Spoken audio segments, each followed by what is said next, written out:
Well, and it's one thing to kind of analyze the question of once government says it's okay to go back to work, is it actually okay? That's one potential question we can ask. But the other question is, should that even be the decision that causes that to become an option? Like we're looking at it as if government says it's okay, then will people want to wait a few more or whatever before they go back to work? But in another article that I read that's on the same topic, it was talking about how I guess I'll just go into it. But yeah, as a Washington Post article about how Tesla has filed suit in response to coronavirus restrictions. And so here we have kind of the opposite thing happening where Alameda County has tried to shut down Tesla and keep it from opening, and it's disagreeing with that order completely and just trying to reopen and get its people back to the workforce. And it argues that their attempts to keep things shut down are contrary to the governor, the president, and our constitutional freedoms and just plain common sense, according to Elon Musk's tweet. And so it's a contentious issue that even once the government says it's okay, that's one discussion. But yeah, people are fighting to get back in there already, even before that day has come. And so, yeah. When you mention Elon Musk, and I don't really know what to think of that. I haven't. He's not somebody I followed in great detail. I mean, I know, of course, that he has Tesla and SpaceX and all that, and he was really popular. The Joe Rogan podcast that had him on was really popular in a lot of things, but I've never kind of tried to figure out.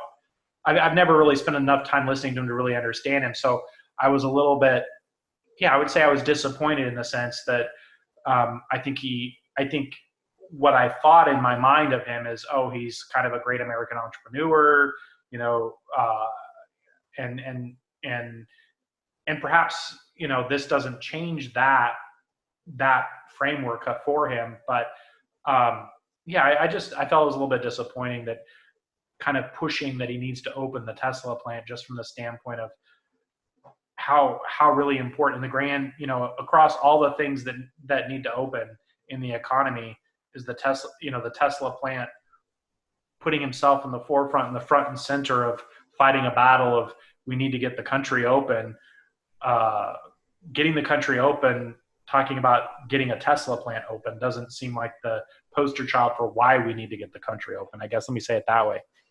Yeah, totally. Especially not right now when driving is probably down overall. And the other thing I thought that was kind of frustrating about it is that one of his kind of statements about it was that the county levels are the county level orders are inconsistent, but that state orders should supersede them.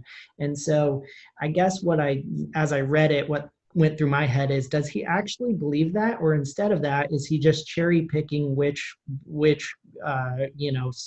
government happens to be saying the thing which he agrees with the most? And at which point, how do you juggle that? How do you juggle when three overlapping jurisdictions are giving conflicting guidance? And can we just pick whichever one we like the most and say that that should override, and then cite the Constitution as to why that's okay, that we should do that? And so it just seemed silly to me, and seemed like something that maybe he wouldn't be saying if it didn't happen to be the case that that government agreed with him versus the other one not. You know. Yeah, it felt incredibly self-serving is all. I guess that's why I felt disappointed about it. It just felt like self-absorbed, not necessarily self-serving, self-absorbed. Because I don't, I mean, I hesitate to question somebody's motivations in the sense that he may indeed believe that what he's talking about in his particular predicament uh, is a fight worth fighting, not only for his company but for the concept in the country. But it just seems like the wrong fight to fight. I guess that's what made me disappointed about the situation, is that what I thought I knew about him before was that he worked on big problems and was focused on big important issues, and getting his plant open in this situation doesn't seem like it meets that criteria to me. Yeah, and I don't know if it's yeah, it's hard to tell because he's a very intelligent man, of course. He's an engineer at heart, and he's, created a car company from nothing and then a space company and a solar company, and more power to him. but I'm wondering if, like, I guess his knee-jerk reaction sounds to me kind of out of touch with what's going on right now. And I don't know. I'm not on the inside. I can't say. But just my opinion, it sounds a little bit out of touch with kind of, I guess, the sentiment or the nationwide sentiment now.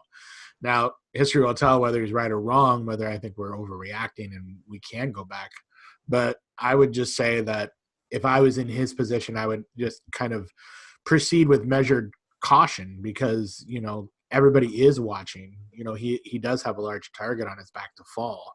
And I guess the part that I was kind of, surprised about was the risk to all of this. And not that he's, he probably has a very large risk appetite, but just the risk associated with making this push. You're talking about regulatory risk. You're talking about, of course, legality risk. If your workers get hurt or want to sue you, you're in California. I mean, it's a very law tight kind of state. And worker friendly state. And so, I'm just really surprised at the risk that's there, and pushing the boundaries on this, I guess. Totally. Just to kind of piggyback on that, I mean, one of his specific claims was that Alameda County had violated due process. And so it's like that I'm kind of thinking the same thing you are, which is like, as I'm reading it, it's like, there is no due process in the case of a pandemic where everyone is dying. Like, you don't get to have some of the same luxuries.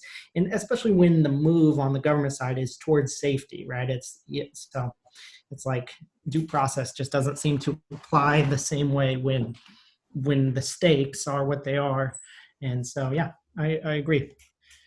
Well, and I think that risk thing, what you're talking about, AJ, I think that is another angle on what was disappointing to me about it, because he does take outsized risks, but the outsized risks that I've perceived that he takes previously, I looked at them as being almost heroic risks, and in the sense that he takes a lot of risk to his personal reputation, in pushing for a journey to Mars and pushing forward on the electric vehicle. And whether he's right or wrong, like, in this day and age, he takes a lot of risk in terms of his finances and his reputation and everything. And that's a lot of personal risk that he takes, right?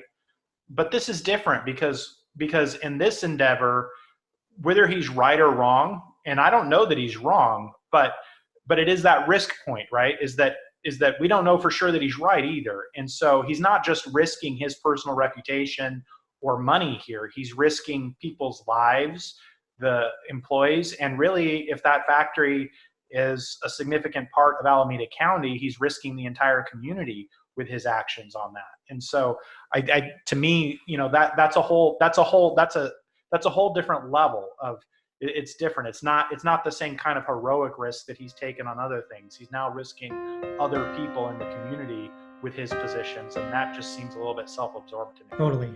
I agree.